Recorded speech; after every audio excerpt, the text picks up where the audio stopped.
성가대를 통해서 하나님의 역사하심을 믿습니다. 그리고 성가대 입술을 통해 전해지는 그 찬양이 바로 하나님께서 원하시고 하나님께서 우리의 삶 속에서 어찌 찬양하지 않을 수 없나 늘 찬양하는 그러한 복된 2019년의 삶이 되기를 소망합니다. 저희들은 오늘 새 주일로 이렇게 맞이합니다. 변함없이 우리에게 또 귀한 시간과 또 새로운 날을 허락해 주신 우리 하나님께 영광 돌리고, 또 하나님이 주신 이 시간, 이 귀한 삶을 우리가 진실되게, 그리고 주님 안에서 우리가 살아나아가는 복된 하루에, 그리고 우리의 2019년의 삶이 되기를 소망합니다. 지난 목요일에 손님이 좀 오셔서 대화를 나누다가 좀 늦은 시간에 점심때를 늦춰서 같이 이렇게 점심 식사하려고 이렇게 교회 앞마당을 나섰습니다. 그날도 날씨가 참 많이 쌀쌀한 그러한 겨울 날씨였는데요. 추운 겨울 날씨에 은행나무가 너무 짧게 이렇게 다듬어진 모습을 보았습니다. 혹시 오시면서 보셨나요? 어떠셨는지 저는 처음 보고 좀 당황스러웠습니다. 혹 이 시간에 저와 같은 마음이 드신 분들 타박을 하거나 불평하지 않기를 바랍니다. 왜냐하면 아무리 짧게 잘린 가지도 분명 자랄 것이기 때문입니다. 제가 그렇게 자신 있게 말할 수 있는 근거는 바로 우리 교회 앞마당에 심어져 있는 저 은행나무는 죽은 것이 아니라 바로 살아있기 때문입니다. 은행나무 안에 생명이 담겨져 있기 때문에 자랄 것입니다. 그리고 뿌리가 살아있기에 분명 저 은행나무는 성장할 것입니다. 그렇게 생명이 있는 것은 하나님이 주신 그 생명의 숨결을 쉬면서 조금씩 변화를 이루며 성장하게 됩니다. 더불어 짧게 잘린 그 은행나무를 바라보면서 저를 보게 되었습니다. 그래, 저 은행나무를 바라보고 있는 너는 어떨까?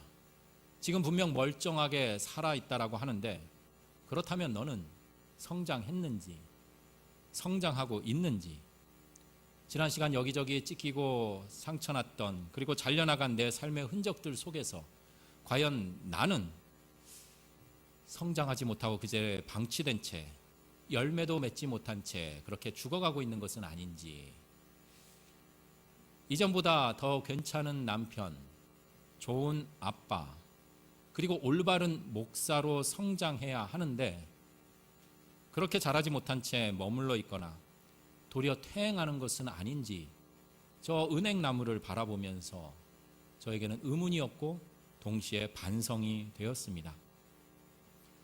이러한 의문과 반성이 더욱 지난 시간을 되돌아보게 하였습니다. 2017년도 사랑으로 하루를 살게 하소서, 그리고 2018년도 사랑으로 든든히 서가는 교회, 이러한 한 해의 표어를 되새기며 지냈지만 실상 내 삶은 그 외침에 따라가지 못하고 도리어 흐릿해지고 희미해져만 갔습니다. 그러기에 더욱 이제 새 주일을 맞이하며 2019년도 교회의 표어를 사랑으로 성장하는 교회라고 마음을 모아보았습니다.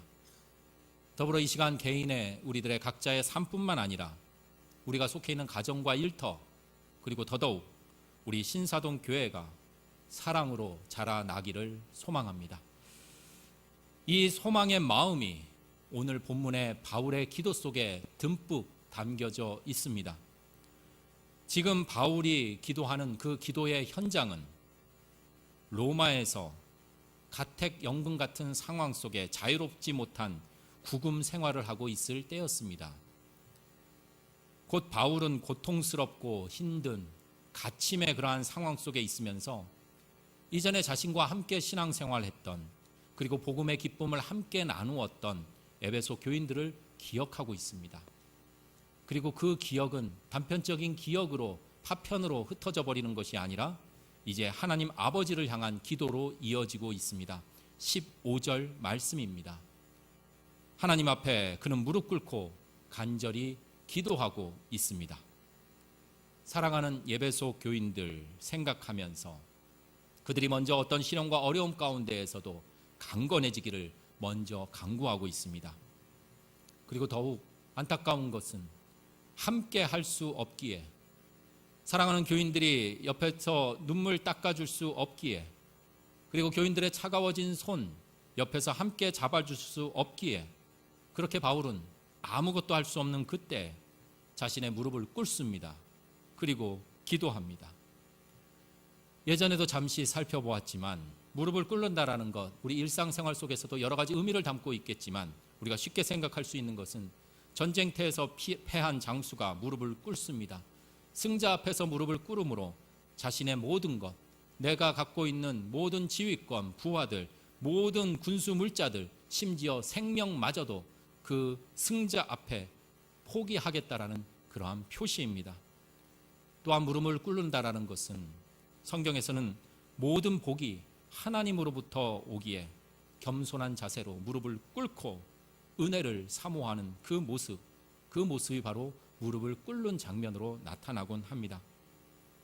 지금 바울은 전적으로 하나님 한 분 바라보며 함께 할 수 없는 그 에베소 교인들의 삶과 그들을 위한 하나님의 은혜를 지금 간구하고 있습니다. 그리고 이어 17절 말씀에 이렇게 간구의 마음을 담아내고 있습니다. 그리스도께서 너의 마음에 계시게 하시옵고.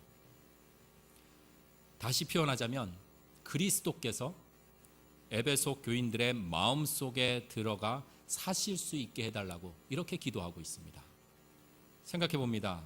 만일 누군가 저에게 다가와서 기도를 하는데 오늘 바울의 그 기도처럼 예수 그리스도께서 허정섭 당신의 마음 가운데 살게 하옵소서라고 기도한다면, 과연 나는, 그래서 예수님께서 내 마음에 오신다면 나는 어떨까? 과연 내 속에 예수님이 오신다면 나는 과연 맞이할 준비가 되어 있을까? 누군가 나에게 그러한 기도를 하면 참 감사한 기도이지만 동시에 아직도 내 속에는 삶의 먼지들, 처리하지 못한 상처와 아픔, 욕심과 분노, 그리고 미움 때문에 솔직히 예수 그리스도께서 내 삶에, 내 마음에 오시는 게 두렵습니다. 불편합니다. 창피하고 죄송스러운 마음도 앞섭니다. 그리고 예수 그리스도께서 내 마음 한가운데 들어오시면 분명 예수님께서는 나의 숨겨졌던 더럽고 추악하고 연약한 그 부족한 모습 보시면서 질색하시면서 떠날 것이 분명하다라는 그러한 생각으로까지 쑥쑥 자라게 됩니다. 그리고 오늘 말씀 속에서 그런 나의 생각의 고리를 끊는 모습이 17절 말씀의 첫 시작에 이렇게 담겨져 있습니다. 믿음으로 말미암아. 분명 내 마음속에는 거룩하신 예수 그리스도를 모실 만한 그러한 여유도 없습니다. 공간도 없습니다. 내 욕심과 내 욕망으로 꽁꽁 가득 차 있기 때문에 예수님을 모실 공간도 없고 그 거룩하신 분을 모실 만한 자질도 능력도 갖추어 있질 않습니다. 하지만 그럼에도 불구하고 오늘 성경 말씀은 희미한 빛을 우리들에게 보여주고 있습니다. 믿음으로 말미암아, 믿음을 통해 가능하다라는 것입니다.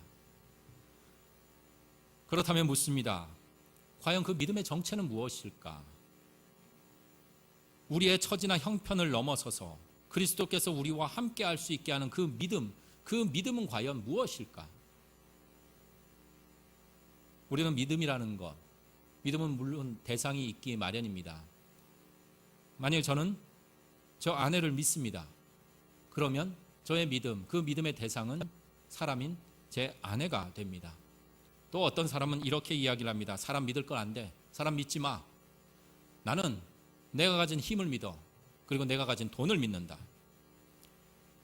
그렇게 이야기를 하더라도, 그렇게 고백을 할지라도 사람은 아닐지 모르지만 그 믿음의 정체와 믿음의 대상은 힘과 또 돈이 되곤 합니다. 그렇다면 우리 신앙인들의 믿음, 그 믿음의 정체는 무엇일까요?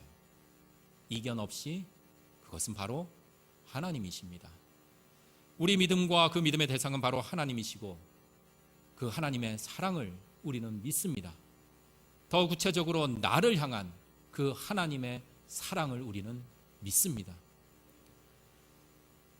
잠시 좀 생뚱맞은 질문이 될 수도 있겠는데요. 2019년도를 새롭게 시작하며 어쩌면 이런 본질적인 질문을 던져볼까 합니다. 나는 하나님을 사랑하는가? 어떠신가요? 나는 정말 하나님을 사랑하고 있는가? 이 질문은 어떨까요? 반대로 하나님은 나를 사랑하는가? 하나님과 나, 그렇다면 누가 더 많이, 누가 더 먼저 사랑할까? 우리들에게 좀 더 가까운 질문을 던져봅니다. 부모와 아이의 관계에서 누가 먼저 사랑을 할까요?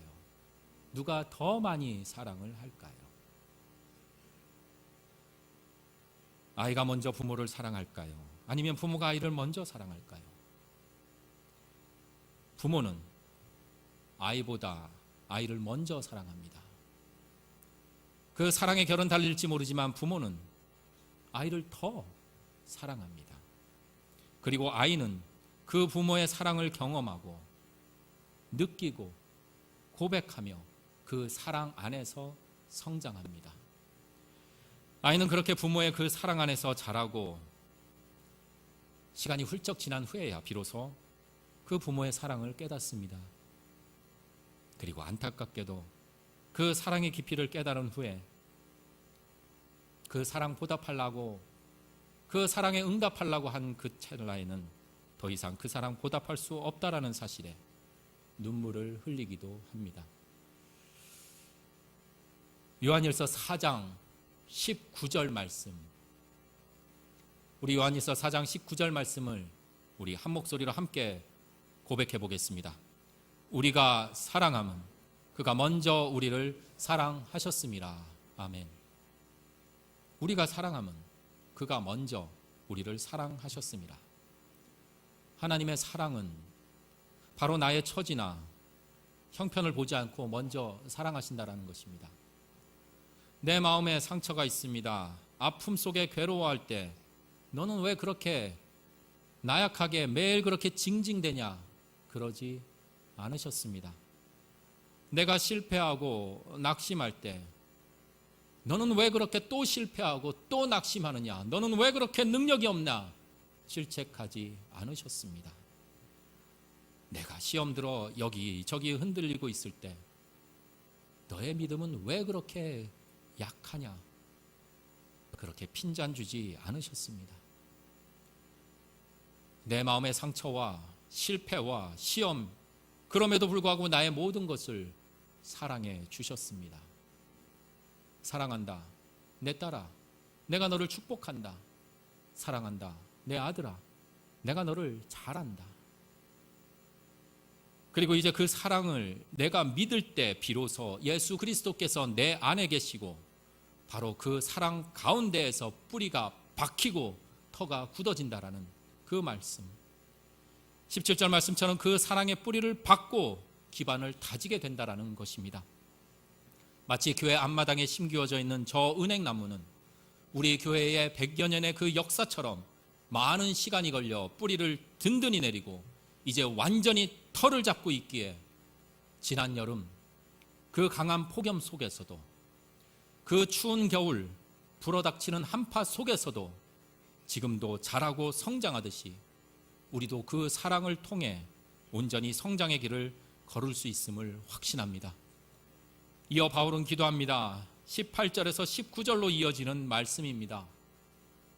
예수 그리스도 안에서 드러난 그 하나님의 사랑 속에 깊이 뿌리를 박고 털을 잡아서 그 사랑의 너비와 길이와 높이와 깊이가 어떠한지를 깨달을 수 있기를 간절히 기도하고 있습니다. 이 시간 바울의 기도가 바로 나의 기도, 그리고 한 해를 시작하는 우리 기도, 그리고 우리 교회의 기도가 되기를 소망합니다. 특별히 이렇게 기도 드려봅니다. 모든 것이 무너져 내려 아무런 출구도 보이지 않을 그때조차도 하나님의 그 사랑을 의심하지 않고 그 믿음으로 어두운 터널을 걸어 나올 만큼 하나님의 사랑에 대한 내 믿음이 든든하기를 기도해 봅니다. 그리고 또 이렇게 기도해 봅니다. 내가 실수와 부족함으로 모든 세상 사람들이 등을 돌리고 손가락질 한다 해도 하나님은 여전히 나를 사랑하신다라고 믿고 그분 앞에 엎드려 회개하고 그분의 은혜를 힘입어서 다시 일어설 수 있을 만큼 하나님의 사랑에 대한 내 믿음의 뿌리가 깊어지기를 간절히 기도합니다. 더욱 하나님의 그 넓고 깊고 그 높은 그 사랑 알게 하옵소서. 이렇게 기도해 봅니다. 지난 수요일에 신 목사님께서 이 생일이라서 사무실에서 조촐한 생일 파티를 하면서 이러한저러한 이야기를 나누었습니다. 그런데 이야기의 결론은 의도하지 않게 이상한 결론 쪽으로 이렇게 흘러갔습니다. 그 결론의 내용은 이렇습니다. 목회자들은 참 결혼을 잘한다라는 것입니다. 공감하시나요? 아내가 있었던 자리라 어느 정도 동의를 할 수밖에는 없었지만 되돌아보면 사랑을 하고 사랑을 나누었을 때 제 아내는 저의 마이너스 통장엔 관심이 없더라고요. 서로의 능력이나 처지를 살피지 않았습니다. 있는 그대로를 인정하고 그것을 다 서로가 감당하고 담을 수 있었기에 사랑은 출발하였고 그렇게 사랑은 조금씩 자라게 되었습니다. 그렇게 사랑은 서로를 인정하는 데서부터 출발했습니다. 그리고 사랑은 그렇게 가장 좋아하는 그 자리는 바로 서로를 인정하고 담아내는 것임을 알게 되었습니다. 그리고 이 즈음에 다시금 생각해 보았습니다. 그렇다면 사랑이 제일 싫어하는 것은 무엇일까? 사랑이 제일 싫어하는 것은 능력 없음이 아니라 바로 그 사랑을 무시하는 것, 그것이 아닐까 싶습니다. 그렇다면 그 사랑을 무시하는 방법은 너무나 간단합니다. 딴 사랑을 만들어버리는 것입니다. 이스라엘 백성들이 출애굽의 여정길에 바로 그 하나님의 사랑을 무시하고 다른 사랑을 만들었을 때 그들에게 펼쳐진 것은 죽음뿐이었습니다. 원망하다 불뱀에 물려 죽었습니다. 저 모압 여자와 음행하다 전염병으로 2,000명이나 넘는 많은 사람들이 죽어갔습니다. 그 현장 속에서는 다른 사랑을 만들어가 버렸을 때는, 그 하나님의 사랑을 무시해 버렸을 때는 그 자리는 아무것도 자라거나 성장하지 못하는 그저 딱딱하게 굳어져 버리는 송장, 죽음의 길 뿐이었습니다. 그렇습니다. 우리가 그 하나님의 사랑을 무시하고 다른 사랑을 만들고 다른 사랑에 기웃거리게 된다면 우리는 하나님의 그 사랑 안에서 부드럽고 유연하게 생명력 있게 성장하지 못하고 그저 딱딱하게 굳어져 버려 더 이상 생명이 자라지 못하는 그러한 삶을 살아가게 된다라는 것입니다. 결국 하나님의 사랑 외에는 우리가 달리 구할 것이 없습니다. 그러니 하나님의 사랑을 믿고 신뢰하는 길밖에 우리가 강구할 것이 없습니다. 바로 그 사랑만이 우리를 온전히 성장시킬 수 있기 때문입니다. 아이가 아주 어렸을 때는 자기가 좋아하고 사랑하는 그러한 장난감을 늘 꼭 붙들고 다녔습니다. 조금만 뺏으려고 해도, 조금만 정리하려고 해도 그것을 놓질 않았습니다. 늘 자신의 곁에 두고 다녔습니다. 그리고 지금은 그러한 장난감이 아닌 다른 물건이 아이의 손에 들려져 있고 다른 물건이 아이와 늘 가까이 붙어 다니고 있습니다. 어느 날 아이의 마음의 그 건강 상태를 점검해 보려고 이러한 질문을 했습니다. 의진아, 너는 너 자신을 생각할 때 너는 행복한 아이라고 생각하니? 참 정말 생뚱맞은 질문이죠. 아이에게 이러한 질문을 던져보았습니다. 그런데 아이가 별 고민도 없이 자신은 행복하다라고 자신 있게 말하는 것입니다. 어떤가요? 이 정도면 자식 교육 잘 시켰죠. 이 정도면 훌륭하죠. 그래서 저는 그 말을 듣고 마음에 안도가 들고 뿌듯했습니다. 기뻤습니다. 그래, 아이가 잘 자라고 있구나. 그런 생각이 들려고 하는 차이에 이어지는 아이의 말에 그 모든 것들이 다 깨지고 말았습니다. 아이는 이렇게 말을 이어갔습니다. 아빠, 게임기가 있어서, 게임이 있어서 나 행복해. 이러는 것이었습니다. 그렇게 아이는 어쩌면 자신이 좋아하고 자신이 사랑하는 그 게임기 옆에 있으면 행복한가 봅니다. 이제 어느 정도 자라면 그 게임기도 사라지겠죠. 그리고 자기가 좋아한다고 사랑한다고 어쩌면 여자친구 꼭 끌어안고 있지는 않을까, 그러한 이상한 상상해보곤 합니다. 그렇게 사랑이라는 것은 내가 좋아하고 사랑하는 대상을 곁에 두고 싶어하고 더욱 가까이 두고 싶어하는 사랑은 그래서 끌어당기는 힘, 잡아당기는 힘을 갖고 있는지 모릅니다. 마치 사랑하는 이들 서로 꼭 껴안고 있는 것처럼 말입니다. 그러면서 서로의 거리를 조금이라도, 아주 조금이라도 좁히고자 노력을 합니다. 바로 우리 하나님의 사랑, 그 사랑의 힘으로 저 하늘과 땅의 거리가 좁혀졌습니다. 그리고 마침내 하나님이 인간 예수가 되셔서 십자가는 하늘과 땅이 만나는 사랑의 장소가 되었습니다. 그리고 마침내 하늘과 땅 둘이 하나가 되는 일치를 이루었습니다. 그렇게 그 사랑으로 일치를 이루어 마침내 19절 말씀, 그 사랑의 폭과 길이와 높이와 길이를 깨달아 알게 되면 하나님의 모든 풍성한 은혜가 우리들 가운데 온전히 이루어진다라는 말씀입니다. 그리고 더욱 강조합니다. 20절 말씀입니다.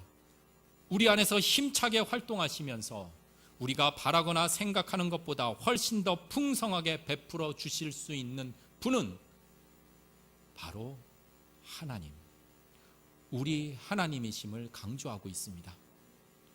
마치 굳게 뿌리가 박혀 쉬지 않고 대지의 모든 수분과 양분을 흡수하고 그 흡수된 수분과 영양분을 이제 나무의 몸속으로 들어가 나무가 하늘 향해 쑥쑥 자라나듯이 하나님의 사랑으로 하나 되어 하나님께서 우리 삶에 주관하시고 우리 삶을 인도하시어서 우리가 생각할 수 없을 만큼 저 하늘 향해 줄기를 뻗듯이 성장하여 나간다는 말씀으로 끝을 맺고 있습니다. 고백합니다. 그리고 믿습니다. 하나님의 사랑이 우리를 성장시키는 힘입니다. 그리고 우리 안에서 하나님의 그 사랑이 활동하셔서 우리를 자라게 하십니다. 그리고 마침내 우리가 생각할 수 있는 것보다 훨씬 풍성한 것을 우리에게 베풀어 주십니다. 우리가 생각해낼 수 있는 최선의 것보다 더 훨씬 더 풍성하게 베풀어 주심을 믿습니다.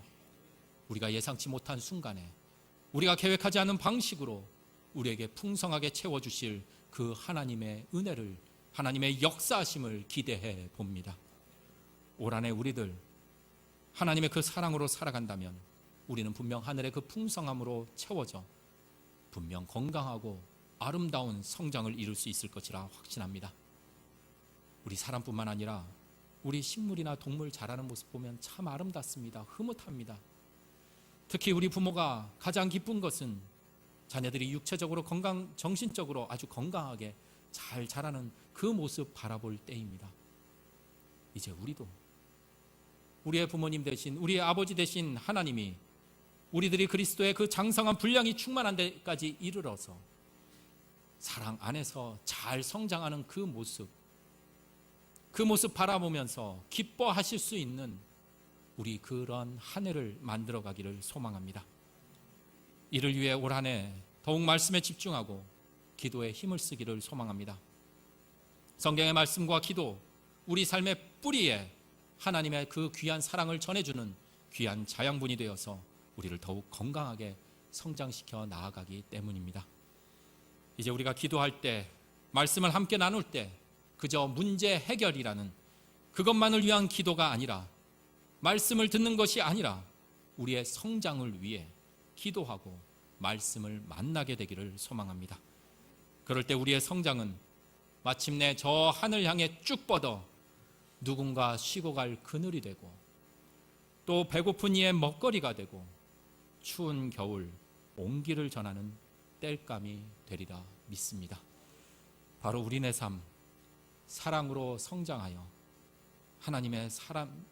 하나님과 그리고 주변 우리 이웃들에게 기쁨이 되는 삶, 의미 있고 가치 있는 2019년의 삶이 되기를 소망합니다. 기도드리시겠습니다.